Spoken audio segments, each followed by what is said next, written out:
It's time for a Siskel and Ebert Burt Reynolds Shitty Film Review. Our next film is a bittersweet comedy called The Man Who Loved Women. And who else to cast in a movie with a title like that but Burt Reynolds, playing a Los Angeles sculptor whose fixation on chasing attractive women has him frazzled to the point of impotence, sexual and artistic impotence. Reynolds' character is always getting into touchy situations, like the inside of a bedroom closet of the wife of a wealthy Texan. She's a nymphomaniac, and her husband, who is now in the shower in this scene, has a vicious temper, and he also has a gun to match. No, not that. No. I don't know. I'm not good at this. I've done this a lot. I'm not this year.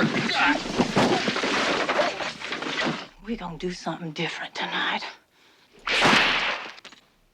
That was Kim Basinger as the Texas wife, and she is very good in this movie. She was also in the James Bond film Never Say Never Again. Escaping from that scene gives Reynolds, though, only a moment's pause, because he's secretly in love with his psychoanalyst, played by Julie Andrews. And in this scene, he's just confessed his love. I thought I said I love you. Well, it's the thought that matters. I love you too. Their relationship has some genuine tension in this film because she's a professional psychoanalyst and she doesn't know whether she wants to get involved with this guy. The Man Who Loved Women is based on an unsuccessful 1977 film by French director Francois Truffaut, and this American version by director Blake Edwards is more entertaining, shifting between broadly comic scenes like the first one we saw and thought-provoking ones like that last one. And the film leaves us with sort of a revolutionary thought these days, which is namely that shameless womanizers like Reynolds' character may not be so awful after all.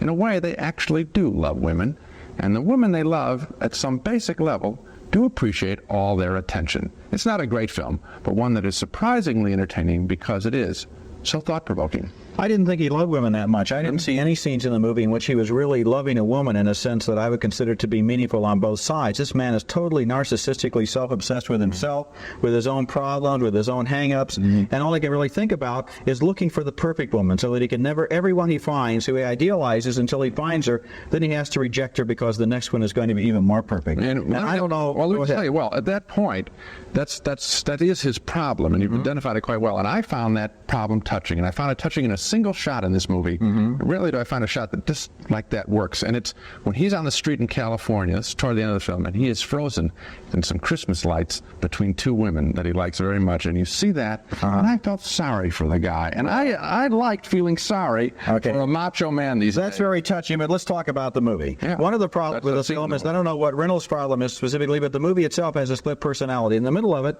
there's this slapstick comedy with the Texas millionaire and his wife, Kim Basinger. That's very funny, but it belongs in Inspector Clouseau. We know that funny glue doesn't stick that quickly, that it wouldn't be on the bottom of his shoes and on the dog and everything else. And we also know that if he were really in a real life situation being threatened by her husband, he wouldn't lay on that rug for 5 minutes with all of his funny lines like that. So Edwards there is indulging his gift for slapstick, which totally breaks the reality. And then but the beginning of the movie and the end of the movie is very reflective, very morose, very downbeat, very sad. And at the end, you go out with a long face so that it's two movies and they never fit together. Well, I was morose in the beginning, sort of wistful at the end, and I laughed in the middle. See, I could handle it all. No big deal. Gee, I'm really happy for you, Jake. And that's the end of this Siskel and Ebert Burt Reynolds Shitty Film Review. Don't forget to like and subscribe to get notified about new videos and original Burt Reynolds content right here on the Gator McKLUSKY channel.